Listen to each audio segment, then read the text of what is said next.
Hi, this is Christy with Guidepost to Wellness. Welcome back to all you return viewers and welcome to anybody that's new. Today I wanted to talk about how much water, or really how much liquid, we should be drinking in a day.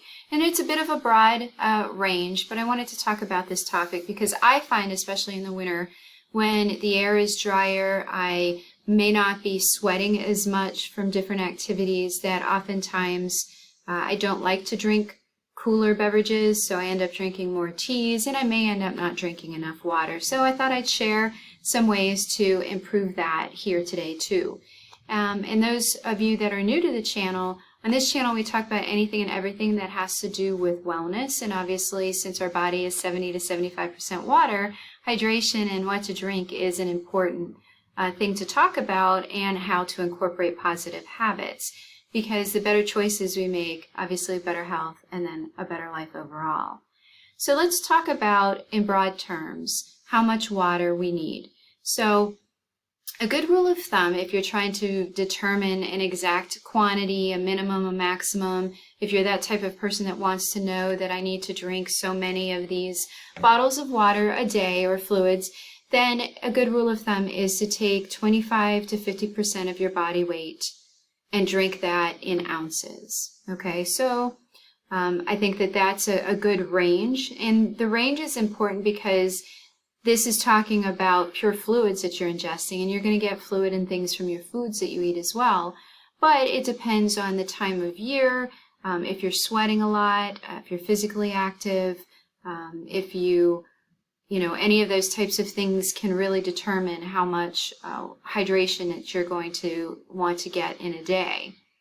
And just a reminder that really all liquids count, and people sometimes think that, okay, well, if it's caffeinated, I shouldn't count that, and that's not true, especially if you are a regular consumer of caffeinated beverages. Studies have shown that if you regularly ingest caffeine, then it has less of a diuretic effect. So yes, if you've never drunk coffee before, then it might have a more diuretic effect at first. So that's something to consider, but overall, those beverages are not so much of a diuretic that there's no positive fluid gain from them. Now, and I'm not going to be talking about alcoholic beverages here. I'm talking about things that we would consume for our daily health throughout the day, not the occasional alcoholic beverage. And I think it's important to understand that we need to monitor our thirst and our urine just so that we can kind of get a gauge for it, because if you get busy with your life, or one of the things I always try to do is to make sure that I travel with some liquid, because then it's right there and available, then you may find yourself getting a little bit dehydrated. So that's why if you're monitoring the color of your urine, and perhaps take a look at your urine first thing in the morning when we are most dehydrated, when we get up after resting for a period of time, then that's going to be a dark concentrated urine. And then you're going to want to get that as light throughout the day as you possibly can. Now, I don't recommend drinking a lot right before you go to bed, but that's for a different reason, and that's actually on some of my sleep habits videos that I talk about that as well. So let's briefly touch on the different types of water that are out there and just recognize them. I may do another video on this a little bit more, because there actually are some controversial, if you will, types of water that are out there. So I'm in the United States, and in the United States, the majority of homes with tap water are going to find that it is generally safe. Now, there are some caveats. The plumbing in the house can affect it, and we do know that there are some places that have been in the media and things that they've actually suffered through contaminated water, and so their tap water is not going to be safe. But we need to recognize that tap water does have additives to it. It may also be purified using chemicals, and it might have things like fluoride in it, and those are things to consider as well. Mineral water is another type of water. It can be fizzy or it can be flat. It's something that you're going to purchase. It can be a little bit more costly if you're going to use that as your primary source of water hydration through the day. You also have spring and glacial water, and those are coming from a true source.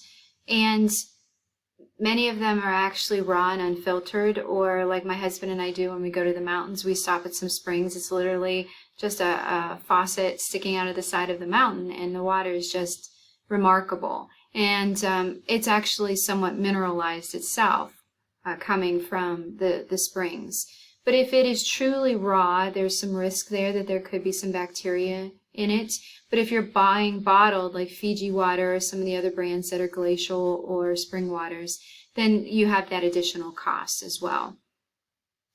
Sparkling water is really more about a preference and maybe a mouthfeel, where carbonation can be added to the water. Really, there's no specific health effect, and again, this could get a little bit costly if this was your primary source of water hydration.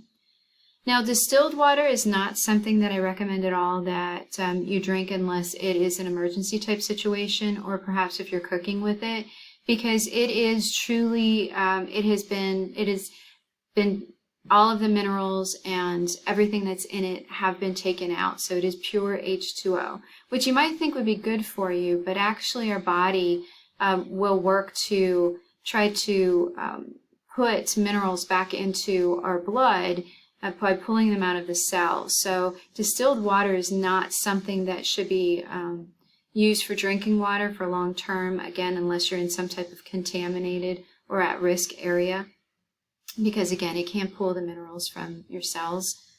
Now, purified water, again, tap water is often purified, but purified water is something that has been tested. All of the negative factors have been taken out of it. And a lot of times people will use filtration systems to do this in their own homes. We actually have one in our house.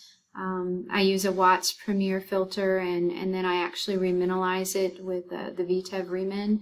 And I have no affiliation with them. These are just the ones that I use. I like to make sure that folks realize that I'm real, that I'm talking about things that I do use in my own life. So purified water, again, can work to take out taste and other pathogens and different things in the water.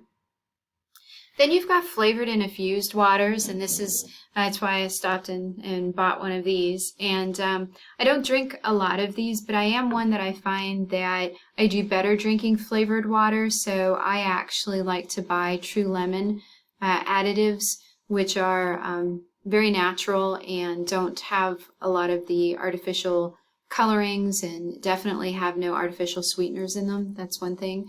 But you have to watch, because even something like this, which has listed on the side natural flavors and sweeteners, coconut water, electrolytes, antioxidants, B vitamins, all of those things are great, but one of actually the second ingredient is cane sugar. Now, they do also make a Body Armor Light that is sweetened with stevia, and that's the one I usually get, but for the sake of the video, I thought, well, I'll go ahead and get this one. This bottle is only 90 calories, but I've talked a little bit about how we can drink a lot of extra calories, and this would be one way if we drank a lot of these.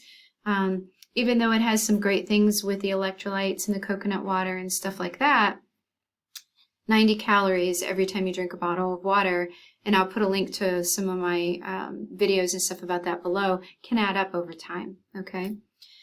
Another source is alkaline water, and this is the one that I think is probably one of the most controversial. There could be some medical benefits to it, but I'm not sure that the claims that are usually given as far as marketing is concerned are necessarily all valid.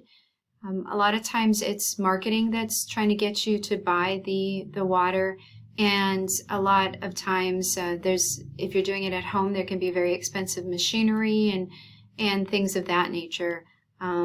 So I think that it's important to understand anything that's going to help you drink more water, and any health benefits that you get could just be from improving your overall hydration and filtering and flushing your body. So keep that in mind. And then the last type is well water. And I've actually lived in several places where we've had well water, and there are some cautions with that. And you need to make sure that it's safe. You need to have it tested frequently, or you might need to have some type of filtration. And sometimes it can taste really odd. I've moved around all over the United States, and there are places where I just definitely don't drink the tap water because it has an odd smell or different things like that. So that's another thing to consider. So again, that's a little bit about the different types of water, but what's really important is let's just take the time to talk about some things that you can do to help improve your fluid intake. So first of all, the first thing you got to do is you got to assess where you're at. Take a look at your urine color, take a look at how you feel, and count up through yesterday and today. What did I drink? And it's really, you don't have to get nitnoid about the number of ounces or anything just yet, but I think it's important to understand, what did I have to drink today? And there have been days when I've been like, wow, I've only had 2 cups of coffee and a cup of tea. I better go get some water. And I think that that's important to recognize. And once you assess it, then maybe there's some ways that we can kind of increase our water intake by habit stacking. One of my favorite things, taking a habit that is already part of your daily life and then adding to it. A great way to do this is to stage a glass of water either in your bathroom or in the kitchen, so that when you start your day, you immediately are getting 8, 10, 12 ounces of water. So I take it in the bathroom, and I use it to take my pills, and that's a great thing to do as well. Any pills that you're taking, especially between meals, we seldom drink that full 8 ounces of water that it tells us to do oftentimes. So I recommend doing that. Is a really easy way to increase our fluid intakes. Increasing fruits and vegetables, they're mostly water anyway, so that's a great way. I don't recommend pure juices, but actually eating the whole fruits, so that way you get the fiber and the fluid.